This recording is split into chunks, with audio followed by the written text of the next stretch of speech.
What's up, everybody? Steve here. So if you look at a lot of the definition for value add in real estate, usually it is mandatory that somebody has to put forth certain improvements on a property in order to create value, which to a certain extent I do agree. However, one of the first properties that I added value without really putting significant effort or energy in was this property that I'll show to you. But basically it was a single family house on 1 acre parcel. Now in this area, to have larger acreage, or really anything larger than a quarter acres, is really not too common. So I knew that I had something pretty good here and something pretty special. It wasn't a good, it was located in a fantastic area as well.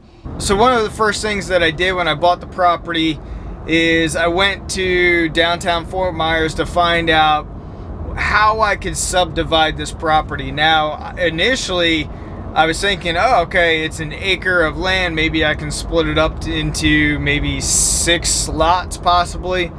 And that was shut down really quickly. And the sole reason was this area was still on well and septic. There was city water and sewer nearby, which was a major road, US 41. It was nearby, but the cost to go ahead and connect was just not feasible because it was such a long run. And I would have to have a lift station, everything else for the sewer line. So it just didn't make sense. So splitting this up into even 4 lots, it just, the county wouldn't allow it because your septic tanks would be so close together and so close to your well that, you know, essentially you didn't want to be drinking, you know, this contaminated water because of an overwhelming amount of septic tanks. So another option, possible option, which would have been really expensive, would have been some sort of water treatment plant on the property. I wasn't going to go through all that either. So I did bring up the possibly just splitting it up into 2. Now it was a corner lot, so I lucked out on that because, you know, I split it up from front to back, and I wouldn't have been able to do that if it was not on a corner lot, because it wouldn't have allowed access to that back property. But because there was a corner lot, there's a road going down that side, and I was able to create an address on that side road for that back half-acre lot. A little grown over since I owned it. As you can see, this is the fence line right here that I split it in half, and then to the left here is the other half-acre.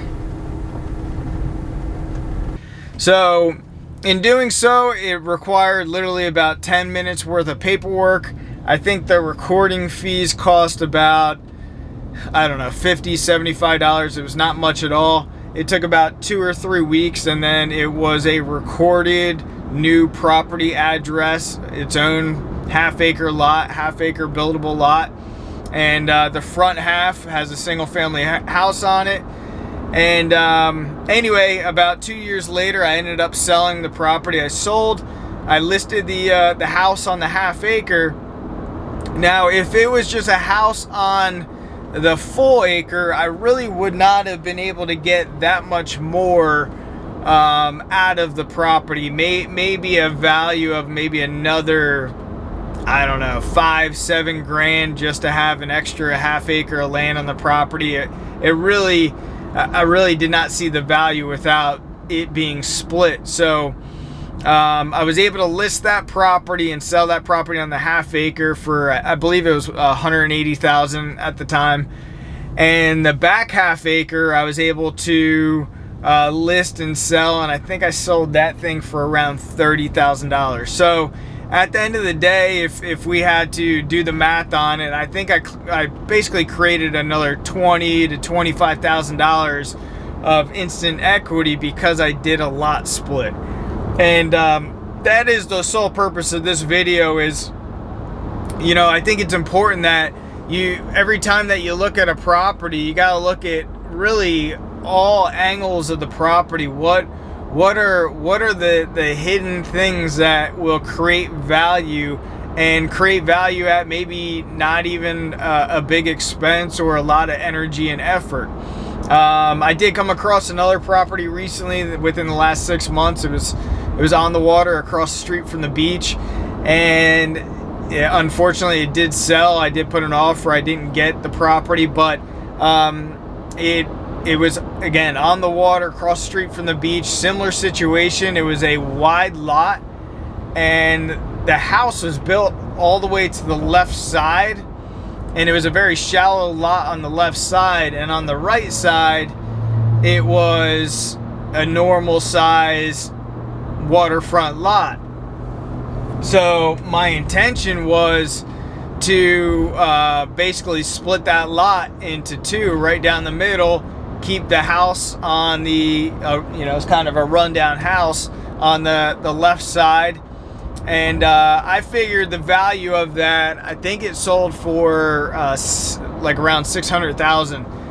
And I figured the value of the house on the lot on the left, after being fixed up, probably could have sold for about $550. And then the value of the lot on the right, just the dirt alone on the water, I figured the value of that lot, that vacant lot alone, was going to be anywhere from $350 to $450. So if you do the math, it would have been, $550 on the left, call it $300 on the right. That's $850,000. And if I picked it up for, say, the $600 and maybe put $100,000 into that other house, call it $700, I probably would have had about $150,000 of straight equity after doing the lot split on there as well. So there's a lot of options and opportunity there as well, because you could have built a house while you're living in the one house on the left side. You could build a house on the right side, flip that, made even more money, just flip the lot, or maybe just flip the house on the left side and kept the lot for future development.